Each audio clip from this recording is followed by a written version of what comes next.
कर्म का बंधन अवश्य निर्मित होता है, किंतु कार्य का बंधन निर्मित नहीं होता पार्थ। तुम्हें कर्म और कार्य के बीच क्या भेद है, ये जानना आवश्यक है। सभी कर्म कार्य, किंतु सभी कार्य कर्म नहीं। कर्म उस कार्य को कहते हैं जिसके साथ फल की आशा जुड़ी। मनुष्य जब भी सुख की, संपत्ति, प्रशंसा की आशा रखकर कोई कार्य करता है तो वो उस कार्य के फल से बंध जाता है।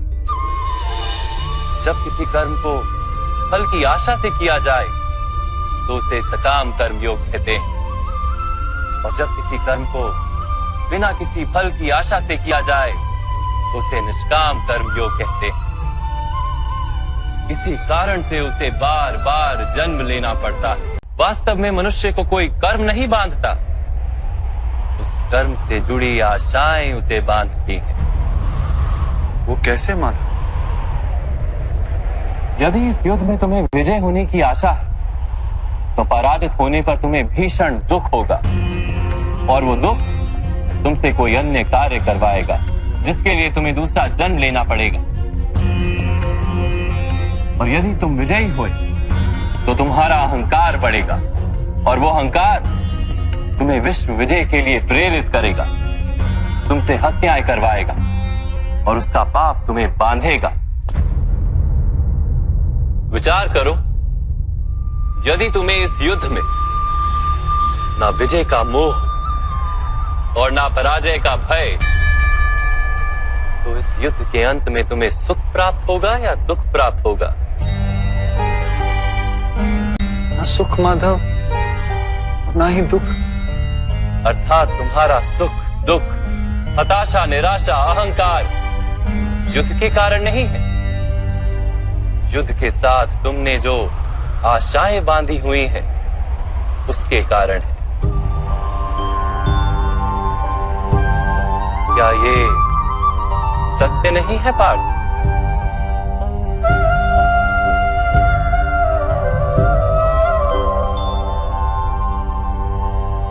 सुख दुखे समे कृत्वा लाभा लाभो जया जयो ततो युद्धाय युज्यस्व नैवं पाप मवाप्स्यसि।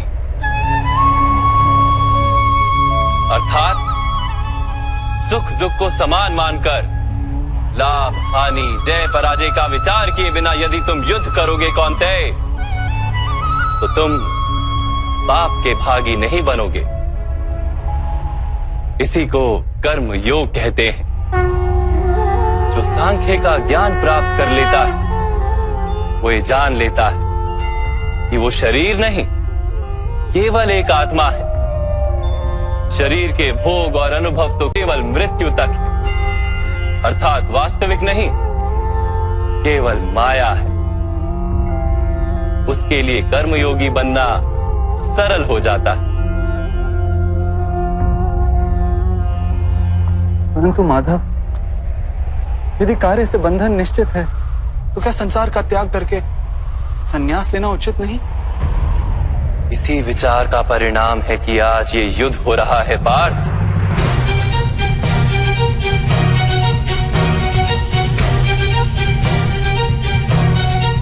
विचार करो, जब सत्व गुण से भरे धर्म को जानने वाले लोग कर्मों का त्याग करते हैं, तब अधर्म से भरे लोग भी संसार को चलाते हैं।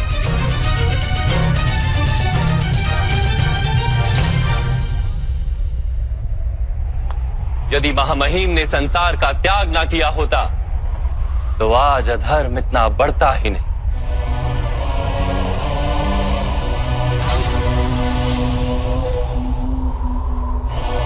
और तुम्हारे पिता ने यदि संन्यास ना लिया होता तो आज भ्राता युधिष्ठिर सुख से राज कर रहे होते।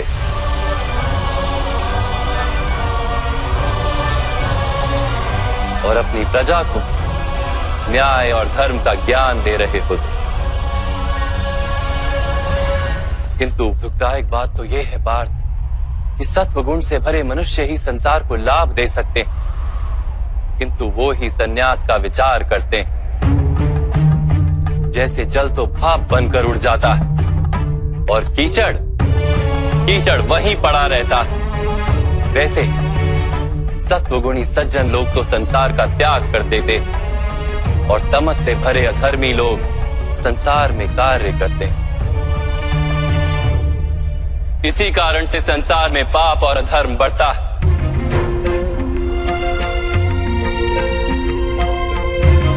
किंतु कर्मयोग इस विचित्र स्थिति से सारे संसार का रक्षण करता है। कर्मयोगी फल की आशा का त्याग करता है, किंतु कर्मों का त्याग नहीं करता। वो इसी संसार में रहता है, सन्यासी की भांति सारे कार्य करता है, किंतु उनमें लिप्त नहीं होता। कर्मयोगी अपनी संतानों से, स्वजनों से, अपनी प्रजा से कोई अपेक्षा या आशा नहीं रखता। स्वयं उसे सन्यास का लाभ होता, किंतु समाज को संसारी की भांति लाभ देता। मनुष्य अपनी संतानों के सुख के लिए श्रम करता है माधव। अपनी संतान से सुख की अपेक्षा कैसे न रखे? मनुष्य अपनी संतानों के लिए जो भी करता है वो व्यापार है या प्रेम पार? प्रेम माधव। तो फिर अपने कार्यों के प्रति फल की इच्छा क्यों पार? भविष्य का लाभ तो व्यापार में देखा जाता है, प्रेम में नहीं। जो मनुष्य अपनी संतानों का चरित्र निर्माण उचित रूप से करता है, संतानों को प्रेम और धर्म के संस्कार देता है, उसकी संतानें भी मनुष्य को प्रेम और सुरक्षा अवश्य देती। संतानों के कर्म, स्वजनों के व्यवहार उनके कर्म है पार। और जब उनके कर्मों पर हमारा कोई अधिकार नहीं होता तो उनसे आशाएं और अपेक्षाएं रखने का क्या प्रयोजन? यदि गहन विचार करोगे पार्थ तो शीघ्र ही ये जान लोगे कि जीवन में ऐसा कोई कार्य नहीं है जिसके साथ आशाएं और अपेक्षाएं जोड़ना अनिवार्य हो। जब सृष्टि ही परमात्मा है और मनुष्य स्वयं परमात्मा का अंश है तो सारे कार्य परमात्मा ही करते हैं, मनुष्य स्वयं कुछ नहीं करता। यही कर्मयोग का मूल सिद्धांत है पार्थ।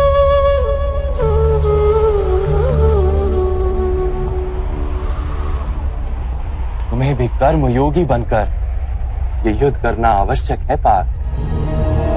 त्रिगुणिया विश्या वेदा निस्त्रिगुण्यो भवार्जुना निर्द्वंद्वो नित्यस्तत्वस्थो निर्योग क्षेम आत्मवान। 3 गुणों का त्याग करके निर्गुण बन जाओ पार्थ। इस द्वंद्व से मुक्त हो जाओ। सदा सत्व अर्थात परमात्मा में बुद्धि लगाकर कर्तव्य का वहन करते रहो। कुछ प्राप्त करने की इच्छा और कुछ प्राप्त किए हुए का रक्षण करने का विचार त्याग दो पार्थ और अपनी आत्मा को स्वतंत्र कर।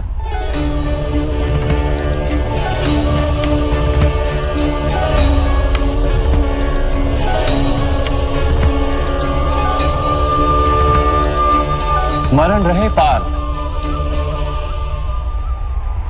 कर्मण्यवाधिकारस्ते मा फलेषु कदाचन मा कर्म फल हेतुर्भू मा ते संगोस्त्व कर्मणि।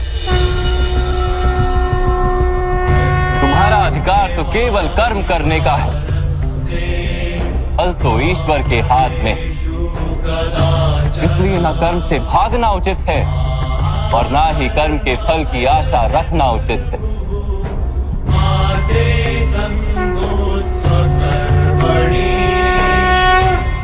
जो फल का त्याग कर दे परंतु कर्म का त्याग ना करे, ऐसे कर्म योगी को कैसे जाना जा सकता है माधव?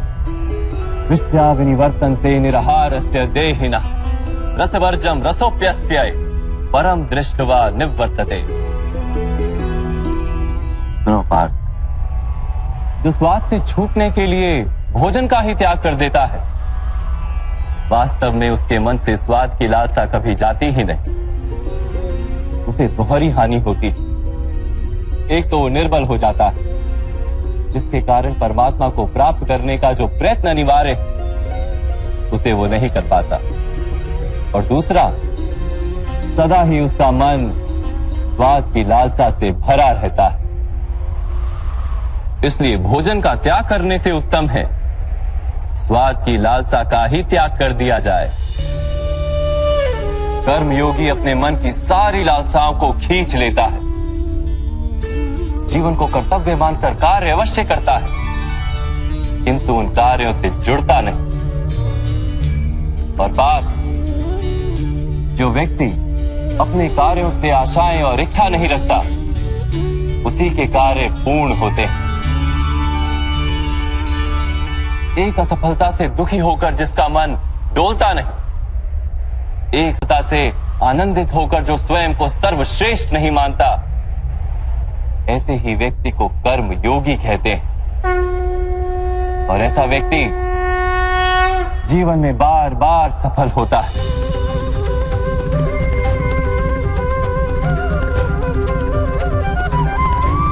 ध्यायतो विषयान पुंसः संगस्तेषु पजायते संगात संजायते कामा कामात् क्रोधोऽभिजायते क्रोधात् भवति सम्मोहः सम्मोहात् स्मृति विभ्रमः स्मृति भ्रंशात् बुद्धिनाशो बुद्धिनाशात् प्रणश्यति। फल की आशा से कामना प्रकट होती है, और कामना का तो स्वभाव है असंतुष्ट रहना।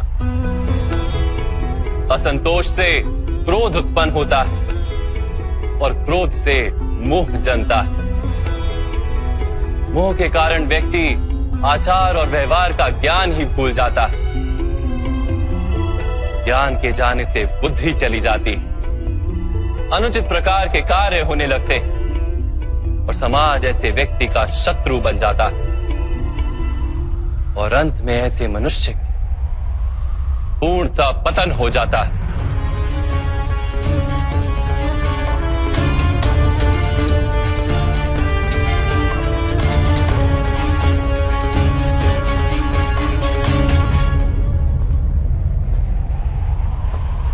जैसे भ्राता दुर्योधन, उनके सेनापति महामहिम उनके ही शत्रु हैं, और तुम्हें विजय का आशीर्वाद दिया।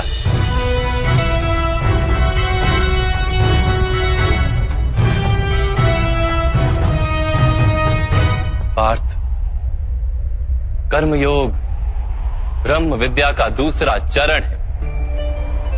परमात्मा में अपनी बुद्धि स्थिर करो, स्वयं को आत्मा जानो, मिथ्या बंधनों से मुक्त हो जाओ।